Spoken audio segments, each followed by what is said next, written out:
연세대학에 와서 증문즉설 일문일답 오늘 처음으로 하게 되는 것 같습니다.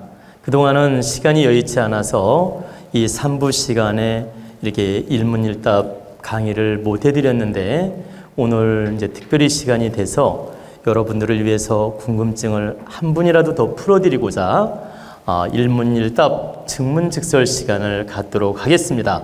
허심탄회하게 어떤 질문이라도 하시면 됩니다. 스승님 안녕하십니까. 법문 강의를 통하여 부족한 마음 공부를 하고 수련하고 있는 회원입니다. 다름이 아니라 저희 남편은 6남매의 막내입니다. 막내인데 큰 형님이 사고로 돌아가신 후 저희가 3년 전부터 저희 제사를 지내고 있는데요. 이 제사를 통해서 차례상도 저희가 이렇게 형님네가 따로 지내고 있습니다. 저희는 전날 차례상을 지내고 그 둘째 형님네서 다시 이제 차례상을 지내고 계시는데요. 혹시 차례상을 혹시 합쳐서 지내도 되는지 아니면은 그냥 따로 이렇게 기제사를 따로 지내고 있기 때문에 따로 차례상을 올려야 되는지 궁금합니다.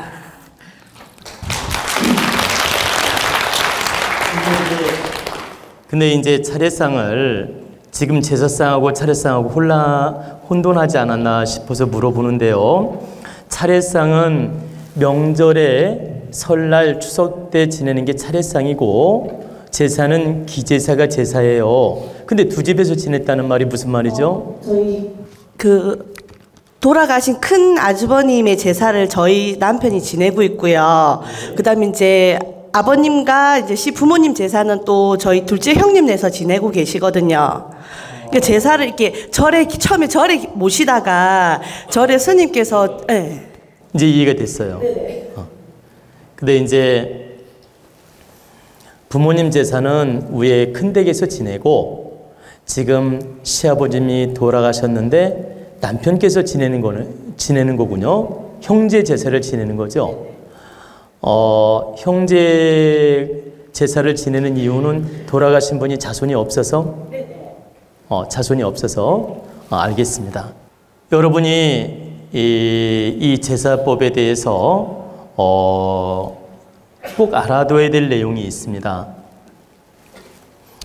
지금 부모님 제사는 큰 댁에서 기제사든 명절 차례든 지내고 있고 지금 시숙이 있죠? 시숙이 일찍 돌아가셨는데 자손이 없다 보니까 형제 도리로서 제사를 별도로 지내고 있다. 근데 여기서 명절 차례 지내고 또 가서 또 지내고 하려니까 번거로우니까 참 입장이 난감해서 질문하신 거죠. 근데 이제 이럴 때 여러분이 꼭 알아두셔야 될 건 형제 도리로서 기제사를 지내주는 것은 자유예요. 형제 도리로서 기제사를 지내주는 건 해도 되고 자유다. 그런데 명절 차례를 또 지내주려고 그 가족 간의 화합을 못 이루고 여기서 지내고 또 가서 지내자니 번거롭고 이중적으로 이런 문제가 생겨서 질문하셨는데 이 명절 차례는 빼버리고 그 부모님 모시는 그 형댁에 가서 명절 차례를 함께 모시고 이 형제 명절 차례는 생략을 해도 됩니다. 기제사만 지내주는 것도 대단한 의리예요. 형제가 제례를 대신한다는 것은 이것은 아주 대단한 의리이며 아주 훌륭한 일이기도 하고 정말 대단한 의리를 지키는 것이다. 보통 형제가 제사를 맡아서 지내는 예는 거의 드뭅니다. 그래서 기제사는 대신 의리로서 해준다 하지만 명절 차례까지 지키면서 가족 간에 만날 때 못 만나고 번거로움을 만든다는 것은 옳지 않다. 그래서 명절 차례는 생략을 하고 그냥 기제사만 바르게 모셔드리는 게 맞고 명절 차례 때는 형 댁에 가서 가족끼리 화합적으로 부모님 명절 차례를 모시는 게 맞다는 얘기입니다. 아시겠죠?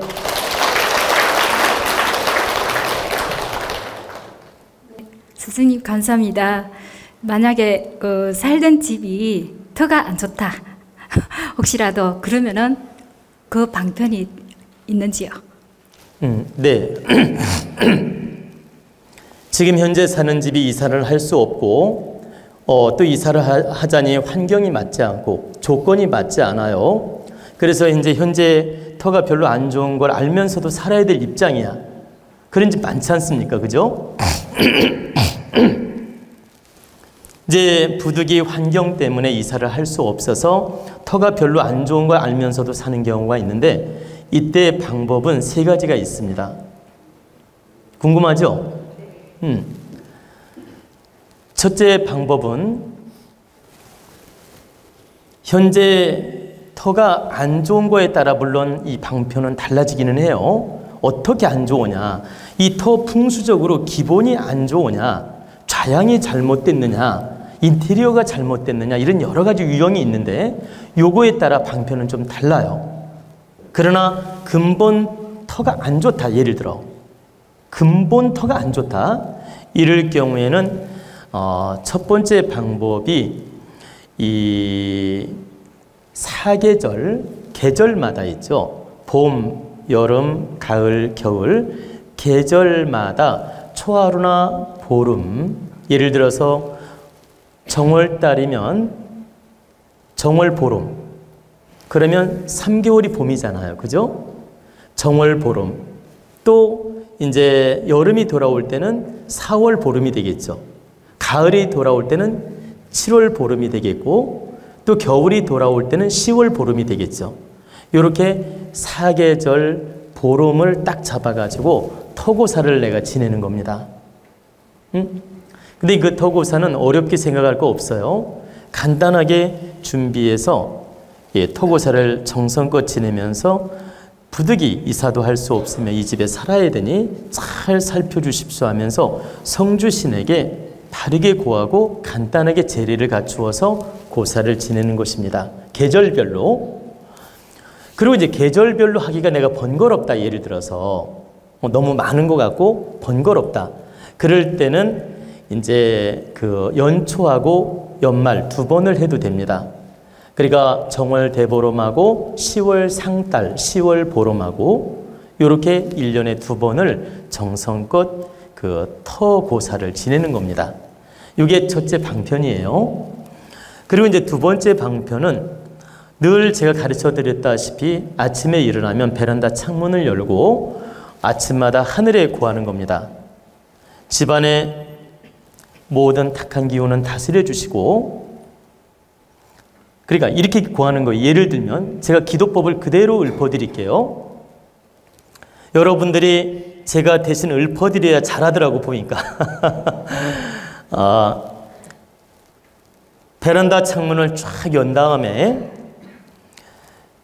천지 대부모님 전 축원하옵나이다.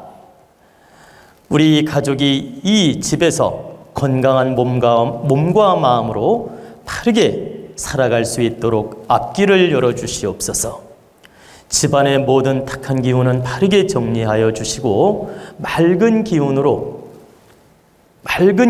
전화위복되게 기운을 열어주시고 온 가족이 건강한 몸과 마음으로 바르게 인생을 열어갈 수 있도록 앞길을 열어주시옵소서. 저희는 천지 부모님의 음덕으로 또 성주지신님의 음덕으로 이 집에서 건강한 몸과 마음으로 바르게 살도록 노력하겠습니다. 그러니 항상 살펴주시고 기운을 열어주시어 이 집에서 사는 날까지 온 가족이 화합된 마음, 화합된 기운으로 바르게 인생을 열어갈 수 있도록 앞길을 열어주시옵소서. 이렇게 축원을 하는 겁니다. 어렵지 않죠? 이렇게 매일 축원을 하면 됩니다. 그러면 성주신이 너무 기뻐해요. 나를 늘 불러주고 축원하고 믿어주니까 너무 기쁜 거예요. 터가 안 좋아도 살려준다니까. 이렇게 축원을 하고, 그 다음에 세 번째는 집 인테리어를 깔끔하게 하는 겁니다. 예를 들면 지저분한 커튼 있으면 다 떼버리고, 지저분하게 안 쓰는 물건 있으면 다 버려버리고, 안 입는 옷, 쓰레기 같은 옷 있으면 다 정리해버리고, 집안을 좀 말끔하게 하는 거예요. 이 세 가지가 방법입니다. 왜 그런지 이유를 말해 드릴게요. 터가 안 좋으면 잡기가 많이 끌어. 명당이면 맑은 기운이 존재하다 보니까 잡기가 안 붙어. 근데 터가 안 좋으면 탁한 에너지가 많이 끼거나 잡신이 많이 끼거나 탁한 기운들이 잘 붙어요. 예를 들면 명당집에 지저분한 옷이 있어요. 그래도 귀신이 잘 안 붙어. 근데 명당이 아니고 별로 안 좋은 집에 잡스러운 옷, 탁한 옷들이 있으면 귀신이 딱 붙는다니까. 그리고 그곳에 귀신이 산다니까. 그래서 터가 명당이거나 좋은 집에는 조금 갖춤이 부족해도 좋은 기운 때문에 극복을 하는데, 터가 안 좋을 때는 탁한 기운으로 집안을 꾸며놓으면 바로 나타나요. 그리고 귀신들이 얼싸 좋다고 춤을 춘다니까. 그렇기 때문에 절대적으로 터가 안 좋을 때는 집안을 말끔하게 가꿔야 된다. 그럼 명당이라도 가꾸는 게 좋아, 내 말은. 근데 명당이 아닐 경우 특히 다르게 가꿔야 된다, 이 뜻입니다. 아시겠죠?